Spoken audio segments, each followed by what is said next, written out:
Welcome to the 4 Pillars of Men's Health, a podcast of resources for restoring vigor and vitality, bringing you top influencers in the men's health arena, case studies of men who have succeeded and how they did it, and cutting-edge teaching on men's health issues from America's leading men's health guru, Dave Skattum.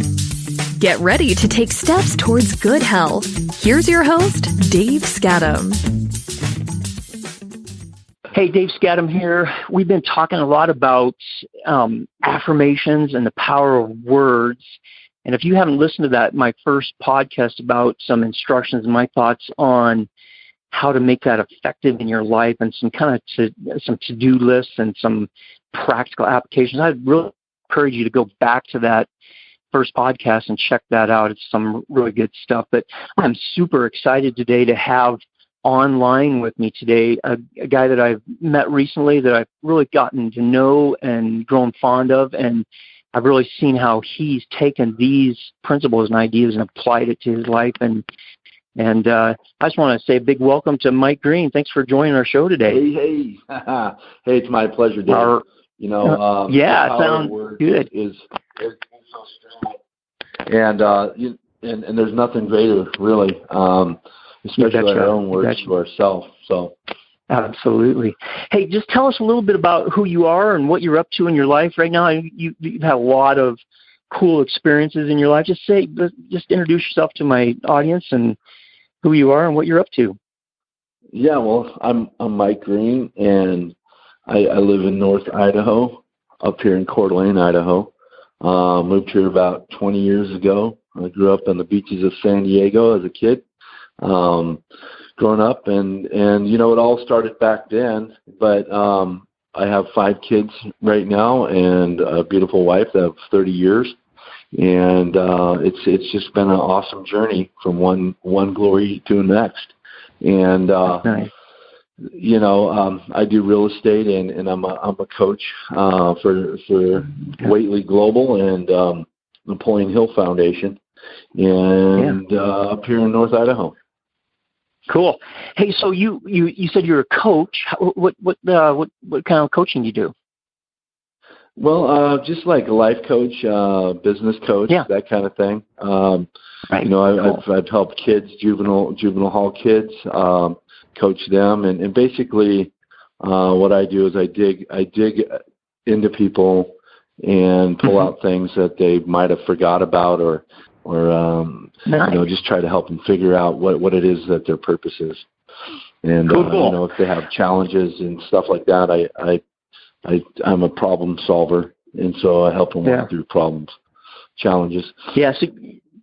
So what I so much appreciate about you and who you are as a person is you're such an encourager. And man, I think that's such a powerful thing. And I really appreciate that. But I was curious, we sat down and had coffee and things like that, but and talked about these kinds of things, and you have these great stories about affirmations and the power of words and how that impacted your life. And I'm just curious, just kind of like big high level view of that.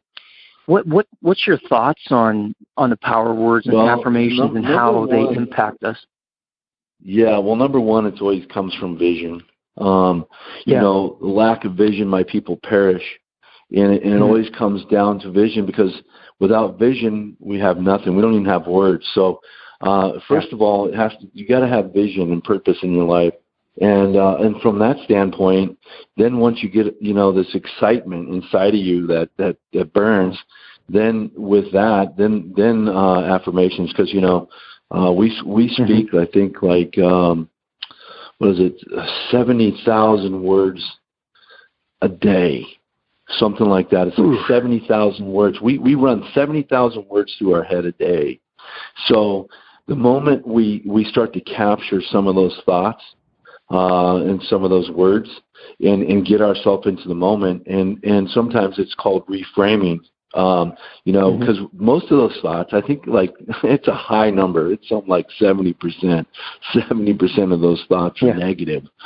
So we have to reframe those thoughts. So with that, then we have to have affirmations. Now, this is where affirmations comes in, because once we reframe the thought, then we reframe the wording. And when we put the wording into there with the thought, then we have to go one more step further, and we have to throw emotion into it.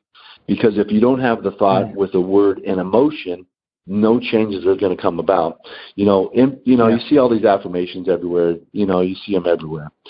And I'll tell you a story in a minute. But this, without those three things, it doesn't really take. And so we have to get that burning desire and then put the words in there. Yeah. Like for me, when I was a teenager, now I was a rough kid growing up in the beaches of San Diego. And I was going to juvenile hall a lot, and mostly for just fighting and surfing. It was like my wave, my beach, go home, that kind of thing. But rough and tumble, man. But so you have to get to a point in your life where you want to turn around, you want to make things change, and it's a really decision point. So once you get to that point, then you have to renew your mind. So to renew your mind, you have to make the decision and then renew your mind. And you got to renew your mind with positive words, pictures, and emotion. And so you got to listen to the things that, like for me, it was Dennis Waitley. It was Napoleon Hill. I always, and that's what I did. Is so when I was a kid, I was kind of fortunate because God got a hold of me when I was young then, and I was in juvenile hall, and it was a decision point in my life, and that's when the first time I ever prayed was at that point. But then after that, the next day, my dad pops in a tape in the car and says, "Hey, Mike, what do you want to do with your life?" And I said, "I don't know, Dad, but I don't want to do this no more. I don't want to go to juvenile hall anymore. I don't want to go pick up trash anymore, and I don't want to be behind the gate in the fence." And so it's a decision point. But then at that point, then he goes, "Okay, well, then listen to this." And he popped in Psychology of Winning by Dr. Dennis Waitley. And actually, I'm going through a coaching program with him right now to be one of his coaches. But I'll tell you what, that program changed my life. And it all had to do with just, restructuring and knowing that you can do things. And, there is the only limits we have are the ones we place on ourselves. So we have to really grasp that and know that what do we got to do to change that? And it all has to do with our thinking. It's always the thought first, and then it's really after the thought, then it's speaking to ourselves and really talking to ourselves. The Bible talks about it that, that the words of your mouth are either life or death. They'll bring the fruit thereof. And so we have to really talk ourselves into success. We have to really talk ourselves into what it is that we want. And know that that's all it is, really, is getting the picture and seeing it with the words, pictures, and emotion, and then affirming that, because we have to become before we ever are. And so we have to see it in our mind's eye. We have to see it in our heart. And then once we see it in our heart, we're not lying to ourselves, because the mind can't tell the difference between what we vividly imagine and what is actually happening. So when we affirm these things, we're not lying to ourselves. We're actually saying the truth of who we are. Maybe not on the physical level right now, but we already have become that. And the more we replay, because, basically it's imitation, it's observation, imitation, repetition. So once we get that, and we play those pictures over and over, and we play them daily when we're not, right? But we are, then eventually our mind automatically attracts that which we think about, and we become that person that we've already been. And it's just a matter of bringing it out to the outside. Absolutely. And Mike, I love the way that you, at the beginning, you said it comes from vision, and then it leads to excitement, and then then it's all about capturing the words and reframing them in a way that brings you to the place that you really need to go, not in a negative way, but in a productive, positive way. And then you reinforce that with your story about, your dad. I could just imagine your dad and you driving home from juvie, popping in that tape and thinking, dude, I have got to change, and it starts today. And it's like you got this vision for your life, and then this vision fed into the excitement, and then you started changing the way you talk to yourself and the way you thought about yourself. And I thought, I thought, man, that's really illustrative of the way affirmations and the power of words. And it's really cool. Another thing hey, just real quick, the other thing I noticed in this conversation with your dad was, there's a lot of guys out there that don't have a dad like yours that isn't supportive and encouraging. Instead, they're knocking them down, and it sounds like your dad was saying, hey, Mike, let's figure this out. And he gave you words of affirmation and positivity. And so, how is it that you come up with these words of affirmation? You mentioned vision and excitement, but how, like personally, can you give an example of a way that you come up with them? Well, the way you come up with them is, first of all, you think about whatever it is that you want to be good at or whatever it is that you want to change. Yeah. And then you affirm what you want to be. I mean, we can't focus on the reverse of an idea, otherwise we just become that. So basically, when we say I am this, I am strong, I am smart, I am whatever it is, you fill in the blank, right? Then you have to see yourself as that person as you are already. So and so that's where the vision comes in with the affirmation. And then you have to get excited about it. You have to get emotional about it. You have to pull that energy in and attach it to the words. So that way, actually, the words will mean something. Now, I mean, you can listen to affirmations all day and just let them run, and maybe your subconscious will pick them up. But the more you can get emotional into it, like when you do affirm it, then it actually means something to your body and your mind, where it connects the two. And so as far as that writing affirmations, it's just a matter of just finding whatever it is that your goal is, and then you just say you affirm who you are. Yeah. What jumping into that a little bit deeper? How it seems like to me, and I've been in times like this in my life where I was like kind of wandering more aimlessly. So how is it that you do capture that vision, and how is it that you can initiate that process of finding vision and getting excitement and change in your life? Self-reflection is really big. Sometimes you have to take time out, and you have to go someplace where it's quiet, and you have to put some mood music on and just kind of get into your imagination. And then you got to go back to when you're a little kid and kind of just start pulling things out of yourself. What you used to like, what you used to dream about, what you wanted to be, who you wanted to become. Yeah. And sometimes when you come to the conclusion after you come to the point back to where you are, and you don't really, you kind of gather all that information up. Now, if you don't know what you want to do and you gather that information up, sometimes you got to reinvent it. Sometimes you just got to guess at it and go for it. Yeah. Because we all know that, if we don't make up our mind to do something, if we don't have a goal, then basically we're drifting. And if we drift, then we're working for other people with goals, and then we're doing other things where and we're kind of aimlessly adrift. We have to have that rudder, and we got to steer to the port. If we don't have the port to call, then we're just going to wander, and then we're going to end up on the rocks or the ground, and we're going to hate life. Yeah. And get depressed, and that's, I think that's what 98% of the people in the world don't know their definite major purpose. And so I think that our purpose, when we don't know our purpose, is to find our purpose. And sometimes we have to guess at what that be. Yeah, that's cool. Hey, good stuff, man. This is so good about finding that vision, getting excitement, changing reframing the way you talk to yourself and to others.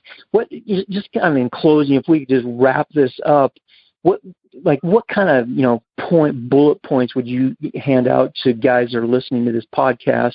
And then if you have anything that you are currently working on, if you want to just give if you want to talk about what you're doing and give out some information, if you want people to contact you and that kind of thing. Oh yeah. Yeah, well, I would say, in closing that PMA has an acronym that I like to use. We all know it's positive mental attitude. But, In the real aspect of it, we have to get real with ourselves. To get the positive mental attitude, there's a requirement, there's an ingredient, and it comes from within. And so with that being said, it always starts with three things.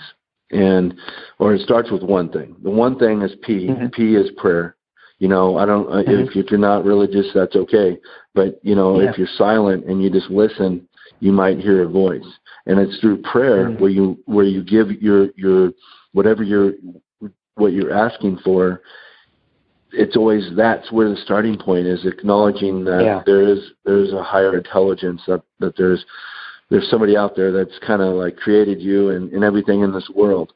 And so that's where it started for me, was in prayer. Just one little prayer. I don't remember what that prayer was, but I do know that from that prayer, my life changed.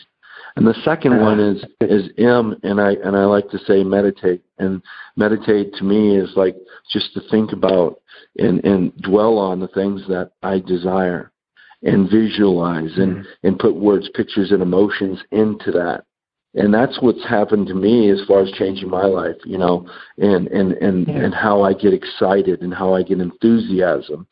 You know, God in us is what enthusiasm means. And so I think that we spark that desire inside of us, and all of a sudden it starts a fire. The third thing is action. Action with, it's like faith without action is dead. We can't do anything without moving forward. So we must move forward. We must move on those goals and those plans and those visions that we've had. We write them down, we make a map, and we go after it with massive action. And then with that, I think that you have success anywhere you go. Yeah. Cool. All right. Any website or email or anything? I'm up here in North Idaho. Look me up. I'm in real estate too. I have a website, cdamike.com. That's cdamike.com. And just message me through there, and I can get a hold of you one way or the other. Cool. And that's it. And I'm here. You know, basically my mission is to love, encourage, inspire, and help anybody that needs it. So, if you ever need anything, just let me know. All right. Hey, Mike, really appreciate you being on the show today. And hey, I'm definitely going to get you back on for a couple other subjects. I know you're a deep well with some great content, so I'll be mining you. So thanks a lot, Mike, for being on the show, and you have a great day. You too, brother. We'll see you. You've been listening to The 4 Pillars of Men's Health with Dave Skattum. To learn more about the resources mentioned on today's show or listen to past episodes, visit the4pillarsofmenshealth.com.